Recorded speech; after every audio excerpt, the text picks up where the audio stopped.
In this series, lowimpact.org and the Open Credit Network talks with people working to build a mutually owned, democratic, decentralised economy that builds community and doesn't destroy nature. We want to increase collaboration to bring about system change.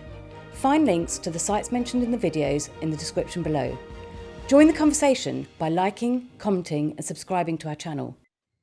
So if people watching this think they might be interested in starting a co-op grocery in their town, what should they do?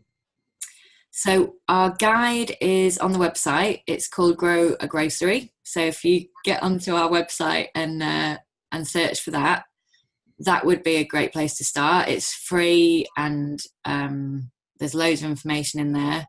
And then having sort of digested all that, which might take a while, get in touch with us if you've got other questions, if there's, other stuff you're interested in. We sometimes have people up for study visits or even to come and spend a day working with us. So yeah, it depends on people's level of interest, really. If we think people are really serious about it, we will, usually try and put a bit of time in supporting them within the limitations, obviously, of trying to run a shop ourselves. But yeah.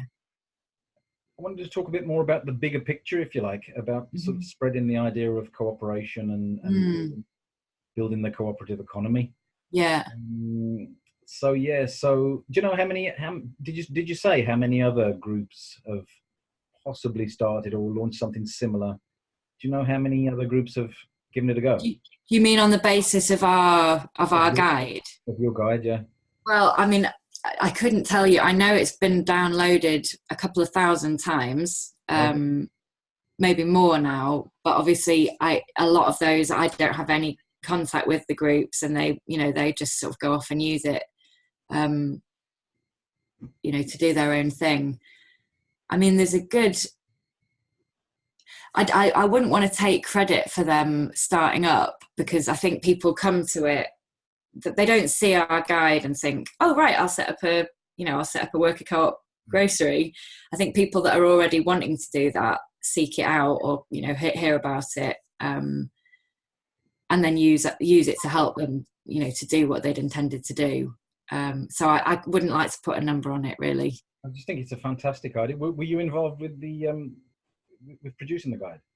Yeah. It was a really interesting process, actually, because it was useful for us to kind of nail down, what are the essential components of our model, and making that really, really clear for ourselves as well. I think it's a strength of Unicorn that we always have been really clear about our business model, but it was good to remind ourselves of that. So things like buying in bulk, having a large warehouse space so that we can buy in really large quantities, and because that's one of the way we get good prices is by buying large amounts of stuff, and where we can, buying straight from the manufacturer, so we're not paying the cost involved with it going through a couple of different people on the way. So stuff like that, it's there as a resource for our membership as well. What would be your most important piece of advice for somebody who's thinking of that? Of setting one up? Yeah. Good question. I think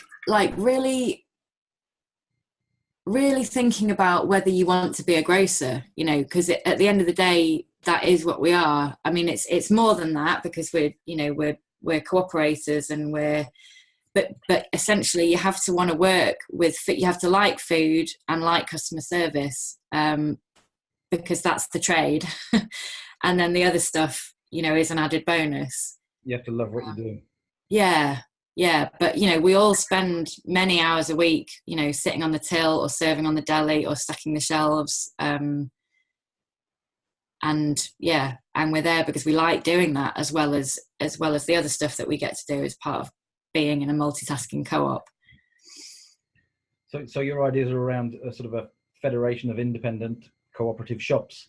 Yeah, totally. Rather than big chains. Yeah, and we have really nice relationships with a lot of the other whole food worker co-ops in the UK, and the whole food wholesalers as well, like Suma and Essential and Infinity.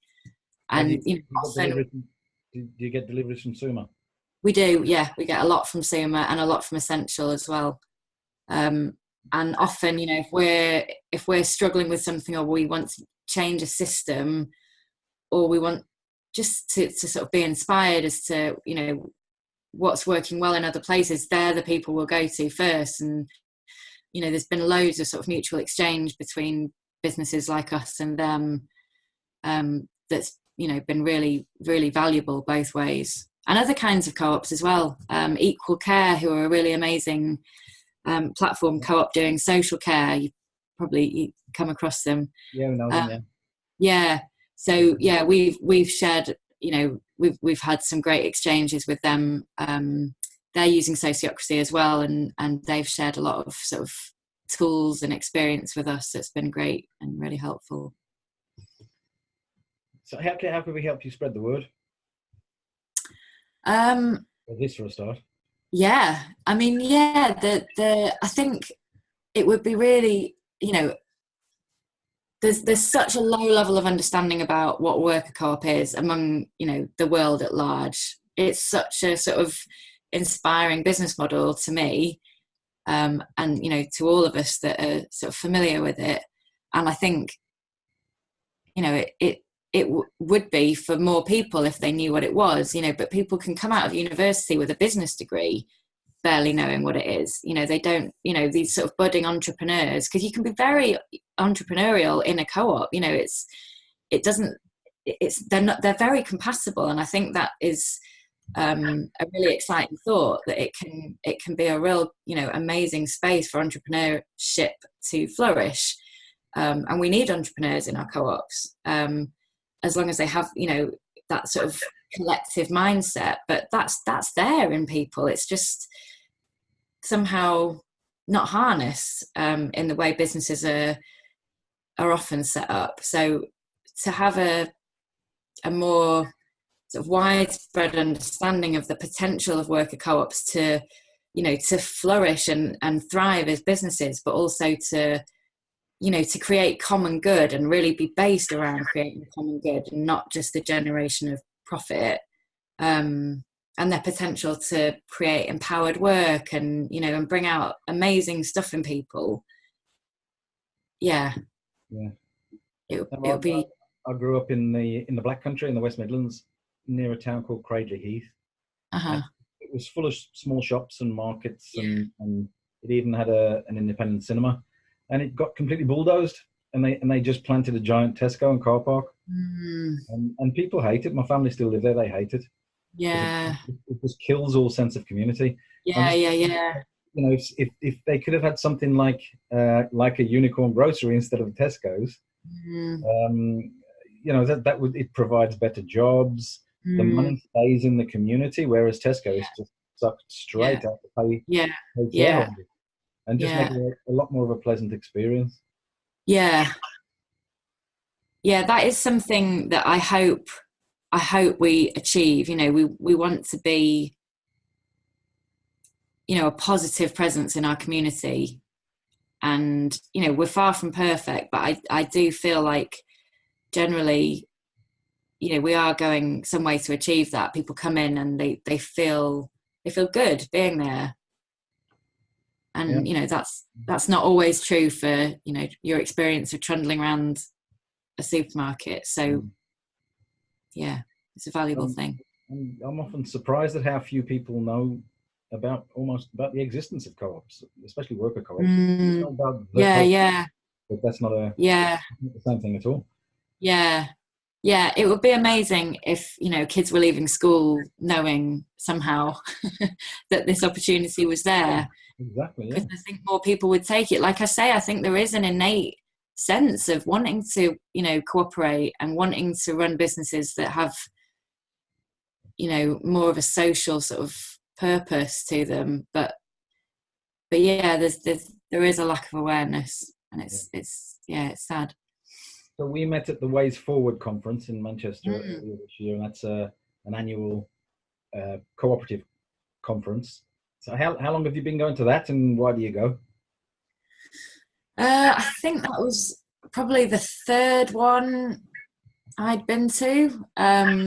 I mean, the program's just always looked really interesting, and it's local to us. But I guess it's interesting in the sense that it is aiming to sort of connect the sort of union movement and the sort of the left, I guess, politically with co-ops, and that's something that is interesting to me personally. Yeah. Do co-op workers need to be in a union if they own the company? That's a really interesting question. I think some of our members aren't. Some of our members are, but probably most aren't, and that's really up to the individual, I think. Yeah, I would kind of. Yeah, I think that has to be up to the individual. I'm just wondering, because it takes away one of the main reasons for being in the union is to sort of increase your collective bargaining power. Yeah. If you're the owners as well, then exactly. Yeah. I'd like more people think. I want to ask a few more people that question. Actually, I don't know. Yeah. Yeah. It wasn't a rhetorical question. So how are we going to build the cooperative economy then? Yeah, that's a good question. Co-ops UK actually are running a campaign at the moment along with the Employee Ownership Association. It's called Can you say that last? The what association? Yeah, so it's Co-ops UK with the Employee Ownership Association. Okay. And they're running a campaign called 1 Million Owners, and they're asking for significant government spending and a commitment to grow the worker co-op and the worker-owned economy. And they've got a number of kind of specific campaign asks that they feel, could get us to 1 million worker owners in the UK by, I think it's 2030, which is, amazing, an amazing thought. So I would direct people to have a look at that and put their support to that campaign, because it isn't just going to happen by accident. And and as amazing as worker co-ops are about at shouting about what they do, at the end of the day we are trying to get our heads down and provide the goods or service. We need investment on a national scale at government level, I think. And do you think that campaign as certainly to get the government to do something has any chance of happening with the Tory government? I mean, I don't see why it shouldn't, because you're talking about a free market, aren't you? It's interesting. Yeah, I mean, co-ops can be. I mean, they're obviously they're loved by the left, but they can also be cherished by the right in a sense, because they're about sort of people doing it for themselves. Exactly. And I think there has been. I'm a little hazy on the details, but there have been moves from the government to be more flexible about the way co-ops and mutuals might be able to get involved in the provision of public services. So there has been some softening, I think, of their approach to be more encouraging of that happening. So it's not out of the question. What do you think are the biggest barriers to starting co-ops, or to building the co-op? I think a lack of understanding of it, and when people, not just from the people setting up the businesses, but from the people that they then interact with in the early days, business advisors, local chambers of commerce, lenders, all the sort of infrastructure that's there to support people setting up businesses, it doesn't tend to encourage people to go down the co-op route, because it doesn't have enough expertise or enough understanding, of how to do that. And I think that's partly what the 1 Million Owners campaign is seeking to address. Make it a real visible option, for people who are A, setting up new businesses, or B, and this is really important as well, people who are looking to sell their businesses, people that are retiring, small and medium business owners who are retiring or want to, move on, make it really easy for them to sell it to their employees. So yeah. Yeah. So education. Yeah. How might corporations fight back, do you think? If they see it as if it starts to grow and they see it as some sort of a challenge? Well, you see it. I mean, once big business sees the public mood, shifting in a positive direction, they then start that they can be very good at kind of confusing things by just identifying maybe bits of their business or trying to create a sort of warm glow for people around that aspect. So I can imagine them sort of, I don't know, talking up the way their employees are looked after or consulted or engaged with, or if they started to realize that was something that people cared about. But it's quite easy to do that without creating any meaningful change. So I would imagine that would be one of the first ways that they would respond. They're certainly not about to turn around and sell the business to their employees. Their business model is all about sucking profit out of every community that they're in. Yeah, and if you're shareholder owned, you can't be employee owned because your shareholders come first, and they're the ones that get to make the decision. I've noticed but there have been some really high profile, large scale conversions recently. Richer Sounds, the electronics firm, Riverford, the Vegbox scheme, both of them are now either wholly or largely owned by their employees. Yeah, I heard about Riverford. I didn't know about that. And in fact, Guy Watson Singh, who was the founder of Riverford, he came up and spent a couple of days at Unicorn earlier this year with the intention of sort of learning about our culture of ownership and employee control. And that was a really great experience for both sides. So you've been influential there. It'd be nice to think we had some influence, but... I also noticed that McDonald's and Tesco have been adding lots of wood paneling. Yeah. Make it look a bit more homely and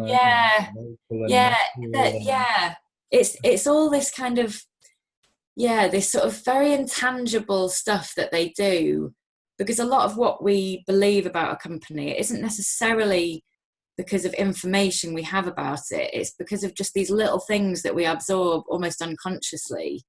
So things like wood paneling and paper that looks like it might be recycled. It doesn't actually matter if it is or not, but they're all contributing to our sense of what that company is like. And as a consumer, I know how easy it is to be influenced by that. We're all very susceptible to it. Did you hear that recently Co-op Energy has been bought out by Octopus? No, I didn't know that. I think it's still going to get most of its energy from community energy schemes and from renewables. But and I think it's a consumer co-op rather than a worker co-op. Right. So I think the members are still going to be part of mid-counties. Right.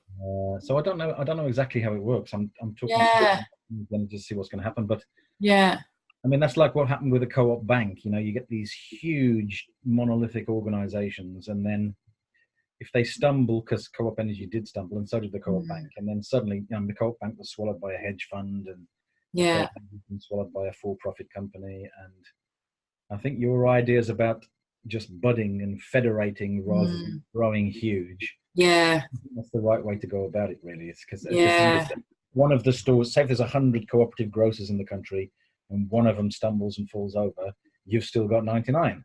Whereas if there's one giant falls over, you haven't got any at all.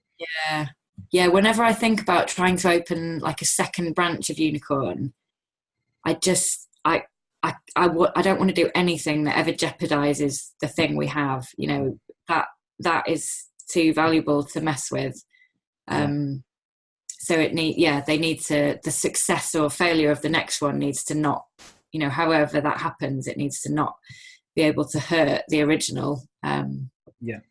And it's the same mentality with any business, really. I mean, we've got local sort of restaurants and bars, and some of those people, they don't want another one. They love their restaurant, they love cooking, and they have no ambition to have lots of chains, because as soon as they have that second branch, they can't be in both places at the same time. They have to employ staff to run the other one. It just wouldn't be the same. And we've always found it really hard to imagine how we would, even if we're just growing the membership, you know, on the one site, it gets pretty creaky, you know, past a certain number, to keep everybody engaged. And, you know, we're all directors of the business.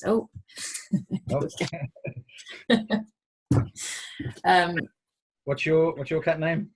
She's called Castro. Castro, okay. This is Keith. All right, Keith. So here's a it's not a trick question, but it's possibly a difficult one. So how can people who would like to see a new kind of economy, do you have any ideas about how they might come together and try to achieve that?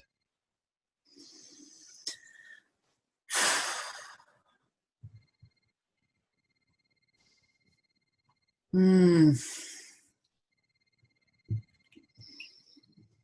mean, obviously supporting the sort of the alternative, you know, enterprises where you can, you know, social enterprises, co-ops, you know, going straight to farmers through CSAs, things like that.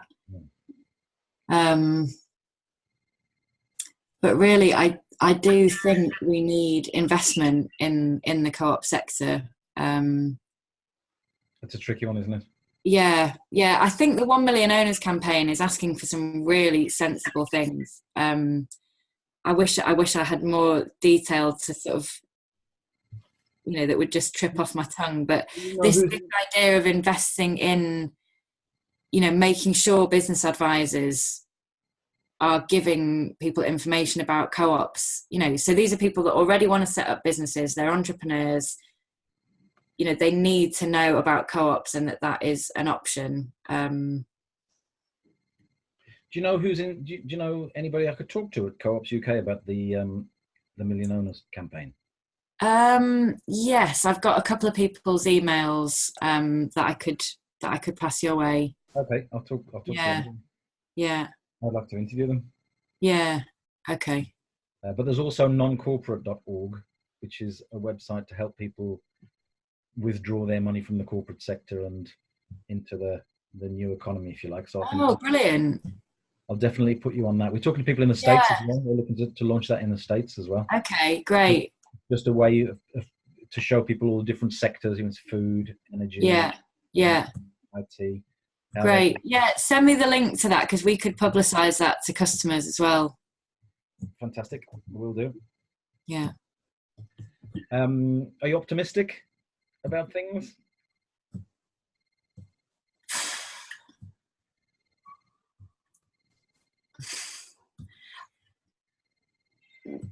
I mean, no.